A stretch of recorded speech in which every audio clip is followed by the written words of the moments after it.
बोलिए सतगुरु देव की जय। बोलिए बंदी छोड़ सतगुरु रामपाल जी महाराज की जय।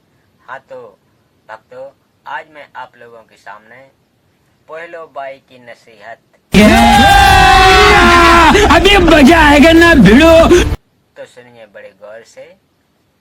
अगर आप हमारे चैनल पर नए हैं तो प्लीज हमारे चैनल को सब्सक्राइब कर लेवें, बेल आइकन दबाकर ऑल पर क्लिक कर दें ताकि मैं जो भी वीडियो अपलोड करूं उसकी नोटिफिकेशन आप लोगों तक पहुंचे। क्या बात है सर, क्या बात है सर, क्या बढ़िया बात है।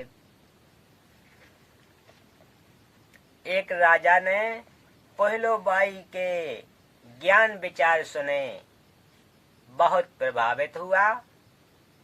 उस राजा की 3 रानियां थीं। राजा ने अपनी रानियों को पहलो बाई के विषय में बताया। राजा ने कई बार पहलो बाई भक्तिन की अपनी रानियों के सामने प्रशंसा की। अपने पति के मुख से अन्य स्त्री की प्रशंसा सुनकर रानियों को अच्छा नहीं लगा, परंतु कुछ बोल नहीं सकी। उन्होंने भगतमती पहलो बाई को देखने की इच्छा व्यक्त की। राजा ने पहलो बाई को अपने घर पर सत्संग करने के लिए कहा, तो पहलो बाई ने सत्संग की तिथि तथा समय राजा को बता दिया। सत्संग के दिन रानियों ने अति सुंदर तथा कीमती वस्त्र पहने तथा सब आभूषण पहने। अपनी सुंदरता दिखाने के लिए कोई कसर नहीं छोड़ी। रानियों ने सोचा था कि पहलो बाई बहुत सुंदर होगी। भगतमती पहलो बाई राजा के घर आई। उसने खद्दर का मैला सा वस्त्र धारण कर रखा था। हाथ में माला थी, चेहरे का रंग भी साफ नहीं था। भगतमती पहलो बाई को देखकर तीनों रानियां खिलखिलाकर हंसने लगीं और बोली कि यह पहलो, हमने तो सोचा था कि बहुत सुंदर होगी। उनकी बात सुनकर भगतमती पहलो बाई ने कहा कि वस्त्र आभूषण तन की शोभा, यह तन कच्चो भाड़ो। भक्ति बिना बनोगी कुतिया, राम भजो नारायणो। सुंदर वस्त्र तथा आभूषण शरीर की शोभा बढ़ाते हैं। यह शरीर नाशवान है, जैसे कच्चा घड़ा होता है। यह शरीर क्षण भंगुर है, न जाने किस कारण से किस आयु में और कब नष्ट हो जाए। यदि भक्ति नहीं की तो अगले जन्म में कुतिया का जन्म पाओगी। फिर निर्वस्त्र भटकती फिरोगी। इसलिए कहा है कि रांडो अर्थात स्त्रियों भक्ति करो। रांड शब्द विधवा के लिए प्रयोग होता है, परंतु सामान्य रीति से स्त्रियां अपनी प्रिय सखियों को प्यार से संबोधित करने में प्रयोग करती हैं। अब शिक्षित होने पर यह शब्द प्रयोग नहीं होता। भगतमती पहलो बाई ने सत्संग सुनाया। कबीर परमेश्वर जी की साखियां सुनाई। कबीर राम रटत कोड़ी भलो, चू चू पड़े जो चाम। सुंदर देह किस काम की, जा मुख नाही राम। कबीर नहीं भरोसा देह का, बिनस जाए छिन माही। श्वास श्वास में नाम जपो, और यतन कछु नाही। कबीर ना जाने इस श्वास का, आवन होए के न होए। गरीब गरीब सब सोने की लंका थी, रावण से रणधीरम। एक पलक में राज गया, जम के पड़े जंजीरम। गरीब मर्द गर्द में मिल गए, रावण से रणधीरम। कंस केस चाणूर से, हिरणाकुश बलबीरम। गरीब तेरी क्या बुनियाद है, जीव जन्म धर ले। दास गरीब हरि नाम बिन, खाली रह जा खेत। भक्तमती पोलो ने इस संसार की वास्तविकता बताई तथा भक्ति बिना होने वाले कष्ट बताए।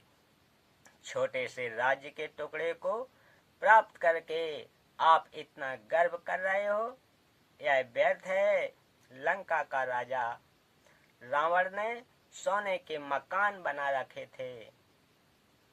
सत्य भक्ति न करने से राज्य भी गया, स्वर्ण भी नहीं, यहीं रह गया, नरक का भागी बना। राजा रानियों ने उपदेश लेकर भक्ति की तथा जीवन धन्य बनाया। कबीर हरि के नाम बिन राजा सब होय, मिट्टी लदे कुमार के, घास न डारे कोई। भगवान की भक्ति न करने से राजा गधे का शरीर प्राप्त करता है, कुम्हार के घर पर मिट्टी ढोता है, घास स्वयं जंगल में खाकर आता है। फिर पीछे तू पशुआ कीजे दीजे बैल बनाए, चार पहाड़ जंगल में डोले तो नहीं उधर भराए। सिर पर सींग दिए मन बोरे, दुम से मच्छर उड़ाए। कांधे जुआ जोते कुआं, कोदों का भूस खाए। गधे का शरीर प्राप्त करके वह प्राणी बैल की योनि प्राप्त करता है। मानव शरीर में जीव को कितनी सुविधाएं प्राप्त थीं। भूल करते ही, भूख लगते ही खाना खाओ, दूध पियो, चाय पियो, प्यास लगे तो पानी पी लो। भक्ति न करने से वही प्राणी बैल बनकर सुबह से शाम तक 4 पहर अर्थात 12 घंटे जंगल में फिरता है। हल में जोता जाता है। दिन में केवल 2 बार आहार बैल को खिलाया जाता है, दोपहर 12 बजे तथा रात्रि में। परंतु बैल को बीच में भूख लगी है और चारों क्या बात है सर, क्या बात है सर, क्या बात, ये बात है। चारा भी पड़ा होता है लेकिन खा नहीं सकता। हाली उसको घास नहीं खाने देता। पानी भी समय पर दिन में 2 बार पिलाया जाता है। सिर पर सींग तथा एक दुम पूंछ लगी होती है। जब मानव शरीर में था तब वह जीव कूलर, पंखे तथा एसी कमरों में रहता था। अब एक दुम है, इसको चाहे कूलर की जगह चाहे पंखे की जगह प्रयोग करो, उसी से मच्छर उड़ाता है। सत्संग में यह भी बताया गया कि घर में कलह का कारण परमात्मा के विधान को न समझकर संसार के भाव में चलना है। घर का कोई सदस्य घर में हानि नहीं करना चाहता, किसी कारण से हानि हो जाती है तो उसको लेकर कलह नहीं करनी चाहिए। जो हानि होती है वह तो हो चुकी है, वह तो ठीक होनी नहीं। व्यर्थ की कलह करनी समझदारी नहीं है। जिससे गलती हो, कोई हानि हो जाती है तो उसे कहना चाहिए कि बेटा बेटी, माता पिता या सास बहू, यह जो हो गया वह अपने भाग्य में नहीं था। आपने जानबूझकर तो किया नहीं। इस बात से घर में शांति कायम रहती है। कलह में काल निवास करता है। भूत प्रेतों का उस घर में डेरा होता है।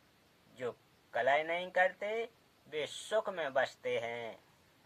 जिस घर में परमात्मा की भक्ति, आरती, स्तुति, ज्योति यज्ञ होती है, उस घर में देवताओं का निवास होता है। सत्संग सुनकर सब भाई अपने अपने घर चले गए। सत्संग दिन में 12 बजे से 2 बजे तक हुआ था।